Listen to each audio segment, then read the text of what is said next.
Hello friends, तो कैसे हैं आप सब। तो फ्रेंड्स, हम भी फॉर्म 7 सेमेस्टर के सीरीज को स्टार्ट कर दिए थे, जिसमें इस टाइम आपका एनडीडीएस सब्जेक्ट डिस्कस हो रहा था। ठीक, जिसमें हम आपका यूनिट फर्स्ट स्टार्ट किए थे। अब यूनिट फर्स्ट में फ्रेंड्स ऑलरेडी कुछ वीडियोस अपलोड हो चुके हैं। आज का ये वीडियो इस यूनिट फर्स्ट का लास्ट वीडियो होने वाला है। ठीक फ्रेंड्स, तो अगर फ्रेंड्स आपने बाकी सब वीडियोस को नहीं देखा तो बाकी सब वीडियोस को आप प्लेलिस्ट में जाके आप देख सकते हैं। क्योंकि फ्रेंड्स अगर आप बाकी सब वीडियो को आप अच्छे से देख लेंगे, समझ लेंगे, तो आपको ये आज वाला वीडियो समझ में आ जाएगा कि आखिर ये टॉपिक हम पढ़ा क्यों हैं। जैसे आपका आज का टॉपिक हमारा क्या है, पॉलीमर है। अब पॉलीमर सीडीएस में क्या रोल प्ले करता है, एनडीडीएस में क्या रोल प्ले करता है, ये सब आपको कैसे पता चलेगा जब आप प्रीवियस वीडियो आप देखेंगे। तो फ्रेंड्स आज की इस वीडियो में हम पॉलीमर के बारे में बताएंगे। इसको बता के आज का ये आपका यूनिट फर्स्ट कंप्लीट हो जाएगा। तो फ्रेंड्स आप एक बार फिर से आपके YouTube channel SG pharma study material में स्वागत है। एंड फ्रेंड्स, तो आज का हमारा टॉपिक है पॉलीमर। तो पॉलीमर में हम बताएं कौन कौन से हेडिंग देखेंगे। इंट्रोडक्शन देखेंगे, क्लासिफिकेशन देखेंगे, प्रॉपर्टीज़ देखेंगे, एडवांटेजेस देखेंगे, and application of polymer in formulation of control release drug delivery system. ये इतने टॉपिक आपको डिस्कस करेंगे, जिसमें आपका फ्री यूनिट फर्स्ट समाप्त हो जाएगा। फिर आपको इसका हैंड रिटन नोट्स हमारे टेलीग्राम चैनल पे आपको मिल जाएगा, जिसका लिंक हमने नीचे डिस्क्रिप्शन बॉक्स में दे दिया, आप वहाँ से जाके विजिट कर सकते हैं। तो आइए फ्रेंड्स, बिना देर के वीडियो को स्टार्ट करते हैं। तो फ्रेंड्स हमारा क्या है टॉपिक, पॉलीमर। तो फ्रेंड्स सबसे पहले पॉलीमर होता क्या है, इसका इंट्रोडक्शन जान लेते हैं हम। तो फ्रेंड्स पॉलीमर ये एक ऐसा वर्ड है जो कि ग्रीक वर्ड से लिया गया है, दो वर्ड से मिलकर बना है। कौन कौन सा, एक पॉली एक मेरोज। कौन सा फ्रेंड्स, एक पॉली एक मेरोज। पॉली का मतलब तो आप जानते ही होंगे, पॉली मतलब होता है मेनी, बहुत सारे। एंड मेरोज का मतलब होता है पार्ट या यूनिट, मतलब से एक सिंगल की बात की जाए, जहाँ पे कोई सिंगल हो एक, ठीक, उसकी बात की जाए, मतलब यूनिट की बात की जाए, उससे हम बोलते हैं पॉलीमर, जो कि किस कहाँ से मिलकर बना है, ग्रीक वर्ड से। ठीक, अब अगर इसके एग्जैक्ट हम डिफिनेशन की बात करें तो इट इज़ ए लार्ज और macro molecule containing several small repeating unit. मतलब पॉलीमर ऐसे सबस्टेंस होते हैं जो कि ये लार्ज होते हैं या मैक्रो मॉलिक्यूल होते हैं। ये मैक्रो मॉलिक्यूल कंटेन किए होते हैं, मतलब इनके अंदर मैक्रो मॉलिक्यूल से मिलकर बने होते हैं। ठीक, माइक्रो मॉलिक्यूल से। अब लार्ज मतलब बड़े होते हैं, एंड माइक्रो मतलब, अगर माइक्रो था छोटा, माइक्रो मतलब बड़ा। ठीक, containing several small repeating unit. Repeat क्यों कहा गया फ्रेंड्स, स्मॉल रिपीटेटिंग का यूज क्यों किया गया, मतलब कि जैसे अगर हम आपको डायग्राम में दिखाएं तो ये समझिए, ये सिंगल ये यूनिट है एक। ठीक, ये सिंगल यूनिट है। अब देखिए वही यूनिट यहाँ पे भी है, वैसे ही ये भी है, वैसे ही ये भी है। तो इसको बार बार रिपीट करके एक क्या बनाया गया, एक लार्ज मैक्रोमोलेक्यूलर सबस्टेंस बनाया गया। इसी को हमने क्या बोल दिया, पॉलीमर। ठीक, अब यही जो यहाँ पे जो सिंगल ही यूनिट है, इस सिंगल यूनिट को क्या बोला गया, मोनोमर बोला गया। ठीक, मीन्स हम बोल सकते हैं कि polymer are form from small molecule called monomer. मतलब हमारा जो ये पॉलीमर है, ये छोटे छोटे स्मॉल मॉलिक्यूल से बना होता है, जिसको हम क्या बोलते हैं, मोनोमर बोलते हैं। मतलब एक ये सिंगल मॉलिक्यूल को हम क्या बोल सकते हैं, मोनोमर। और जब ये पूरा कॉम्प्लेक्स बन जाएगा, इसको क्या बोल देंगे, हम पॉलीमर बोल देंगे। And through a process known as polymerisation. और ये जो प्रोसेस हमारा जो ये बन रहा है, मीन्स ये जो मोनोमर से हमारा ये पॉलीमर बन रहा है, ये किस प्रोसेस के थ्रू हो रहा है, पॉलीमराइजेशन के थ्रू हो रहा है। ठीक, इस प्रोसेस को क्या बोलते हैं, पॉलीमराइजेशन। ठीक फ्रेंड्स, तो ये था आपका जनरल इंट्रोडक्शन किसका, पॉलीमर का। अब आपका नेक्स्ट आता है आपका क्या friends, classification. And friends classification start करने से पहले हम आपको एक चीज़ और बता दें, क्योंकि हम यहाँ पे क्या पढ़ रहे हैं, एनडीडीएस पढ़ रहे हैं। एनडीडीएस में कौन सा पार्ट पढ़ रहे हैं, सीआरडीडीएस पढ़ रहे हैं। तो अब पॉलीमर कौन से पॉलीमर यूज किए जाते हैं सीआरडीएस में, तो जो मोस्टली अगर सीडीएस की बात करें, मतलब कंट्रोल सिस्टम की बात करें, तो आपके बायोडिग्रेडेबल पॉलीमर एंड हाइड्रोजेल जो होते हैं, इनका मोस्टली यूज किया जाता है इसमें। ठीक, अब इसमें कहाँ यूज होता है, अभी हम आपको आगे आपको बताएंगे। तो आपका नेक्स्ट हेडिंग क्या है, आपका क्लासिफिकेशन। तो फ्रेंड्स अगर आप अलग अलग बुक में देखेंगे तो अलग अलग टाइप से क्लासीफाई किया गया है इसको, लेकिन हम यहाँ कई बुकों का कम्बिनेशन करके एक सिंपलेस्ट क्लासिफिकेशन हमने यहाँ बनाया है। ठीक फ्रेंड्स, तो छः बेस पे इसको क्लासीफाई किया गया है। पहला आपका है बेस्ड ऑन सोर्स, दूसरा आपका है बेस्ड ऑन पॉलीमराइजेशन मैकेनिज्म, तीसरा आपका है बेस्ड ऑन स्ट्रक्चर, चौथा आपका है बेस्ड ऑन डिग्रेडेबिलिटी, एंड फिर उसके बाद आपका नेक्स्ट है पाँचवा based on nature of polymer या polymer water interaction, and based on type of monomer. ठीक फ्रेंड्स, अब हम इसको सीरियल वाइज स्टडी करेंगे। तो सबसे पहला आपका फ्रेंड्स क्या है, बेस्ड ऑन सोर्स। सोर्स मतलब स्रोत, मीन्स हमको कहाँ से मिल रहा है, जो पॉलीमर मटेरियल है सबस्टेंस वो कहाँ से मिल रहा है, उनके बेस पे क्लासीफाई किया गया। तो उनके बेस पे तीन पार्ट इसको सब डिवाइड किया गया। पहला आपका नेचुरल पॉलीमर, दूसरा आपका सेमी सिंथेटिक पॉलीमर, तीसरा आपका सिंथेटिक पॉलीमर। अब ये सब तो आप नाम से ही जान गए होंगे, क्योंकि फ्रेंड्स अभी अगर 10 नंबर में पूछता है बाई चांस, क्योंकि अभी यहाँ पे हम सिर्फ आपको हेडिंग यहाँ पे लिखे हैं, बाकी एग्जाम्पल लिखे हैं, लेकिन अगर 10 नंबर में पूछता है तो आप इसके बारे में थोड़ा सा लिख दीजिएगा और फिर एग्जाम्पल डाल दीजिएगा। एग्जाम्पल डालना फ्रेंड्स बहुत ही जरूरी है, एग्जाम्पल नेसेसरी है। तो नेचुरल पॉलीमर क्या होते हैं? जो हमको नेचर सोर्स से मिलते हैं, ठीक, जो ह्यूमन द्वारा नहीं बनाए होते, ठीक, हमें नेचर से मिलते हैं, वो नेचुरल पॉलीमर होते हैं। अब जैसे एग्जाम्पल की बात करें, स्टार्च हो गया, सेलुलोज हो गया, प्रोटीन हो गया, ये सब हम लोग थोड़ी बनाते हैं, इंसान थोड़ी बनाता है, ये सब नेचुरल पॉलीमर होते हैं। जैसे अब आप सोच रहे होंगे कि ये प्रोटीन किसका बना होता है, तो प्रोटीन जैसे कई ढेर सारे अमीनो एसिड मिलकर प्रोटीन बनाते हैं, तो ये सब क्या है? एक पॉलीमर है। और फ्रेंड्स इस नेचुरल पॉलीमर को हम और बायो पॉलीमर भी कहते हैं, ठीक फ्रेंड्स, बायो पॉलीमर। क्यों बायो बोले? क्योंकि ये नेचर से जुड़ा हुआ है, ठीक, इसलिए इसको हम बायो पॉलीमर भी कहते हैं। अब नेक्स्ट आपका आता है सेमी सिंथेटिक। ये भी नाम से मतलब सेमी सिंथेटिक, सेमी मतलब आधा, सिंथेटिक मतलब बनावट, मतलब इसको आधा नेचर से लिया गया हो और कुछ उसको फिर अपने हाथ से बनाया गया हो, ठीक, वो होते हैं सेमी सिंथेटिक। जैसे एग्जाम्पल की बात करें तो आपका मिथाइल सेलुलोज हो गया, ठीक। नेक्स्ट आपका सिंथेटिक पॉलीमर, जिसको मतलब कंप्लीटली इंसानों द्वारा बनाया गया हो, जैसे आपके नायलॉन हो गया, पॉली एथाइलिन हो गया, ठीक, ये सब आपके हो गए कौन से? Synthetic polymer. नेक्स्ट आपका आता है बेस्ड ऑन पॉलीमराइजेशन मैकेनिज्म, मतलब कि कौन से मैकेनिज्म द्वारा पॉलीमराइजेशन रिएक्शन हुआ है, मतलब जो हमारा पॉलीमर जो फॉर्म बना है वो किस मैकेनिज्म द्वारा बना गया है उसके बेस पे। तो उसके बेस पे 3 टाइप है, कौन कौन सा? Addition polymer, condensation polymer and wing opening polymer, ठीक। अब एडिशन पॉलीमर में क्या होता है फ्रेंड्स? सिंपली ऐड किया जाता है इसमें। जैसे हम आपको सिंपल बता दें यहाँ पे, ठीक, जैसे यहाँ देखिए कई ढेर सारे मोनोमर है, इसको ऐड कर दिया गया, ये हमारा क्या हो गया? एडिशन पॉलीमर हो गया, फिर यहाँ पॉलीमर फॉर्म हो गया। जैसे अगर सिंपल से हम एग्जाम्पल की बात करें, एडिशन पॉलीमर का एग्जाम्पल क्या है? पॉलीइथाइलिन एंड पॉलीस्टाइरिन, ठीक। एंड साथ ही साथ फ्रेंड्स एक सिंपल सा एग्जाम्पल है पॉलीथीन। इसका फ्रेंड्स एक सिंपल सा एग्जाम्पल में क्या होता है? पॉलीथीन, जो आप मार्केट में पॉलीथीन यूज करते हैं वो भी क्या है? पॉलीमर है। अब वो किससे मिलकर बना है? वो हमारा जो एथेन होता है फ्रेंड्स, एथेन, एथेन से मिलके, एथेन के कई ढेर सारे मोनोमर मिलके क्या बनाते हैं? एथेन का एक पॉलीमर बनाते हैं, जिसको हमने क्या बोला? पॉलीथीन, ठीक, क्या बोला फ्रेंड्स? पॉलीथीन बोला, ठीक। ये आपका एग्जाम्पल किसका? एडिशन पॉलीमर का। नेक्स्ट आपका आता है कंडेंसेशन पॉलीमर।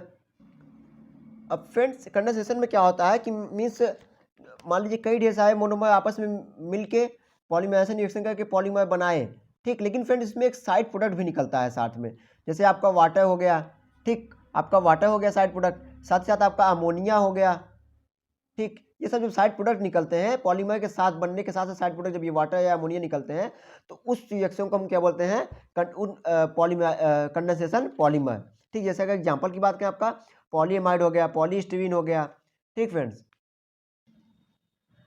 अब आपका नेक्स्ट आता है विंग ओपनिंग पॉलीमर। नाम से भी चला है विंग ओपनिंग, मतलब कोई विंग वाला साइक्लिक स्ट्रक्चर होगा, उसको ओपन करने के बाद हमारा जो पॉलीमर फॉर्म हो, ठीक। जैसे आपका नायलॉन 6, नायलॉन 6 क्या है? विंग ओपनिंग पॉलीमर का एक एग्जाम्पल है, ठीक फ्रेंड्स। अब नेक्स्ट आपका आता है based on the structure. Based on the structure में आपके कितने टाइप हैं? Linear polymer, branch polymer, cross link polymer, या इसको नेटवर्क पॉलीमर के नाम से भी जानते हैं। अब लीनियर पॉलीमर मतलब जो लीनियर एक सिंपल सा एक हो, ठीक। अगर उसकी स्ट्रक्चर की बात करें तो आप ये देख सकते हैं, ये आपका क्या? लीनियर पॉलीमर, एक सिंपल सा स्ट्रक्चर, इसमें कोई साइड वाइज कुछ नहीं ब्रांच जुड़ा हुआ है, ठीक, ये लीनियर है। जैसे एग्जांपल कौन कौन से? आपके पीवीसी। अब फ्रेंड्स पीवीसी का फुल फॉर्म क्या होता है, ये आप हमको कमेंट बॉक्स में कमेंट करके बताइएगा, ठीक। नेक्स्ट आपका एग्जाम्पल है नायलॉन, ये सब किसके एग्जाम्पल है? लीनियर पॉलीमर के।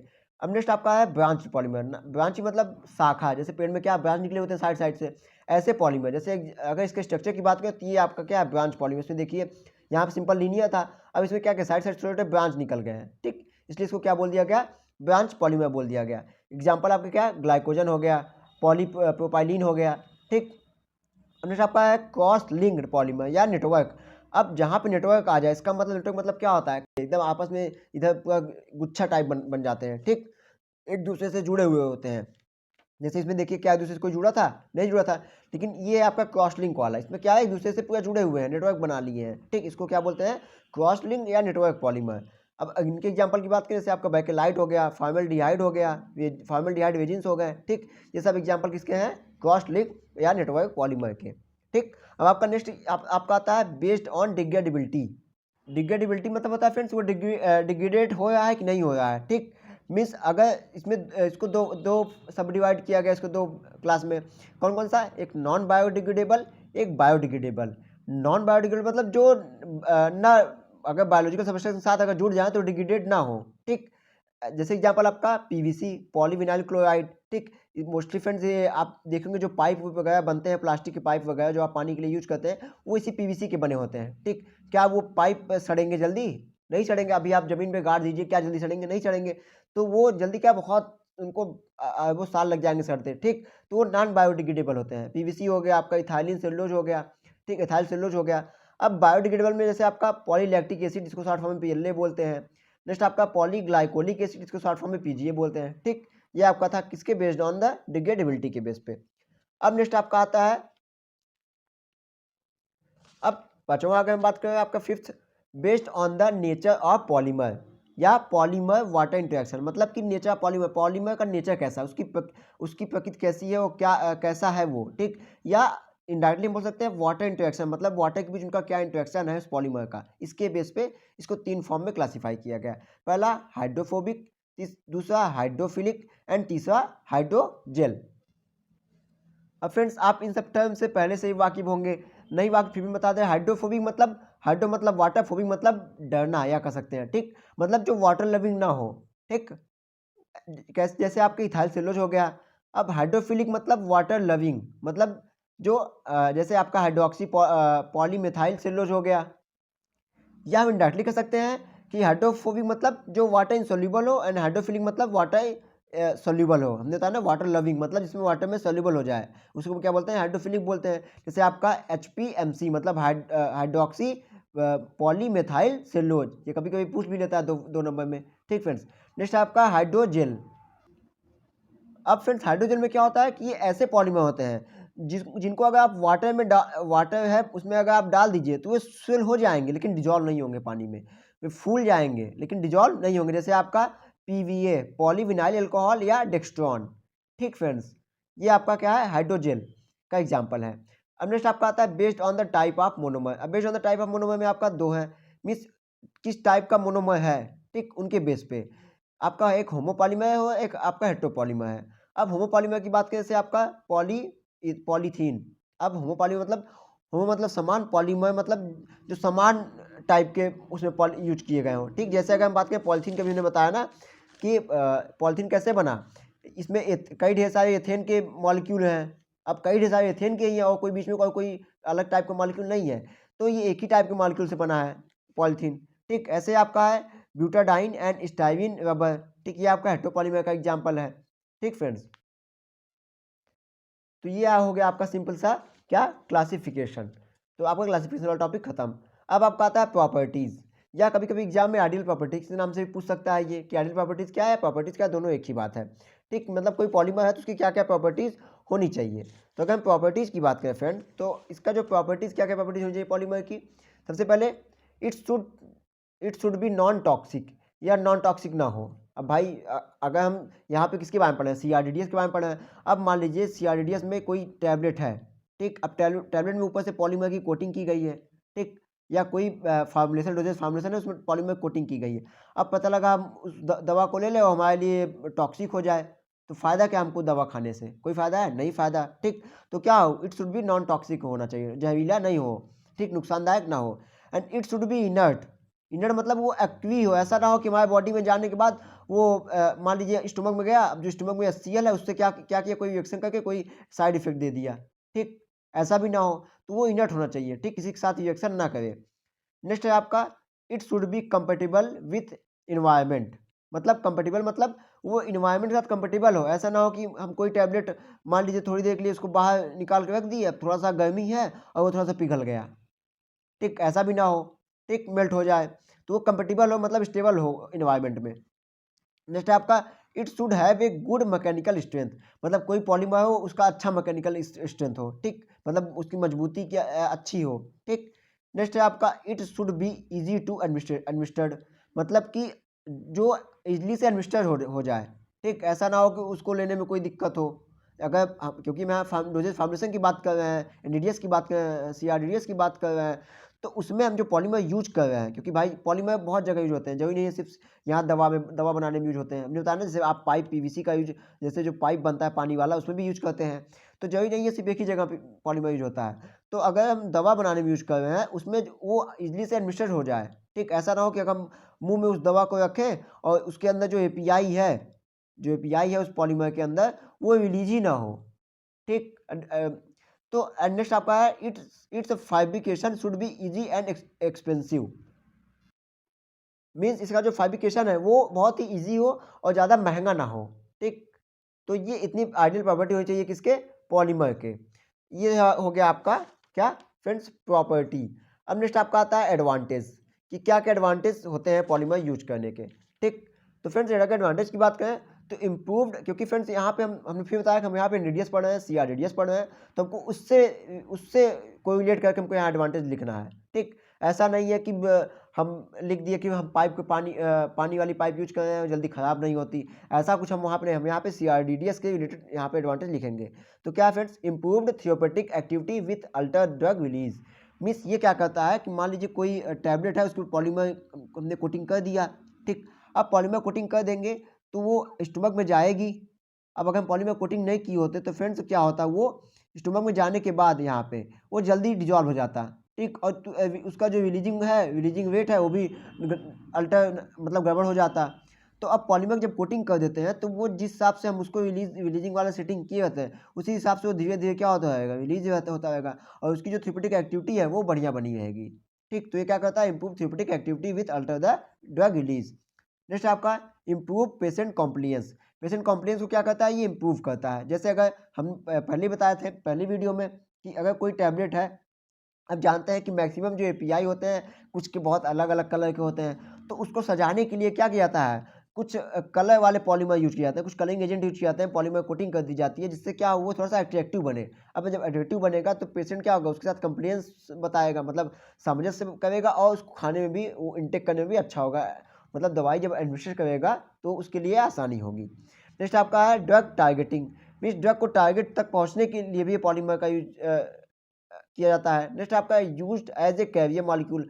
हम पहले बताया इसके पहले वाली वीडियो में कि पॉलीमर का यूज कैरियर मॉलिक्यूल की तरह भी किया जाता है, मतलब अगर कोई मेम्ब्रेन है एक साइड से दूसरी साइड ड्रग को पहुंचाना है तभी पॉलीमर का यूज किया जाता है, ठीक। जैसे पॉलीमर रेजिन्स हो गए। नेक्स्ट आपका इम्प्रूव डोजेज प्रोफाइल, मतलब जो डोजेज प्रोफाइल होता है उसको भी इम्प्रूव ये करता है, ठीक। तो अब आपका ये हो गया क्या फ्रेंड्स, एडवांटेजेस। अब आपका नेक्स्ट आता है application of polymer in CRDDS formulation. हमने कहा ना कि हम एप्लीकेशन पॉलीमर के देखेंगे, लेकिन किसके रिलेशन में, CRDDS के फॉर्मुलेशन के रिलेटेड में, ठीक फ्रेंड्स। अब नेक्स्ट आपका आता है इसका एप्लीकेशन, तो इन विजुअल सिस्टम, इन मैट्रिक्स सिस्टम। फ्रेंड्स ये दोनों टॉपिक हम ऑलरेडी डिस्कस कर चुके हैं पिछले वीडियो में। नेक्स्ट आपका इन एक्यूसर्ट सिस्टम, एक्यूसर्ट मतलब जो अकुलर सिस्टम के लिए यूज हो, ठीक। अभी आपको आगे अगले यूनिट में आपको मिलेगा, अभी आगे यूनिट में। जैसे आपका इन डिजाइन ट्रांसडर्मल पैचेज, जो ट्रांसडर्मल पैचेज होते हैं उनको डिजाइन करने के लिए इसका यूज किया जाता है। इन हाइड्रोजल सिस्टम, जो हाइड्रोजल सिस्टम होते हैं उनमें इनका यूज किया जाता है। इन म्यूको एडहेसिव डिलीवरी, अभी ये भी आपका आगे आएगा, जो म्यूको एडहेसिव डिलीवरी होते हैं उनमें, डिलीवरी सिस्टम होते हैं उसमें भी इनका यूज किया जाता है। नेक्स्ट आपका इन प्रोजेस्टेरॉल सिस्टम, मतलब जो IUD इंट्रायूटेराइन जो डिवाइस होते हैं उनमें भी इनका यूज किया जाता है, ठीक फ्रेंड्स। तो ये थे आपके कुछ एप्लीकेशन। तो आपका ये वाला टॉपिक जो है फर्स्ट यूनिट का कंप्लीट टॉपिक यहाँ पे खत्म होता है। तो फ्रेंड्स अगर आपको यूनिट फर्स्ट में कहीं भी कोई प्रॉब्लम आ रही है तो आप कमेंट बॉक्स में जरूर कमेंट करके हमसे पूछिएगा। एंड फ्रेंड्स वीडियो को अंत तक देखने के लिए thank you and take care.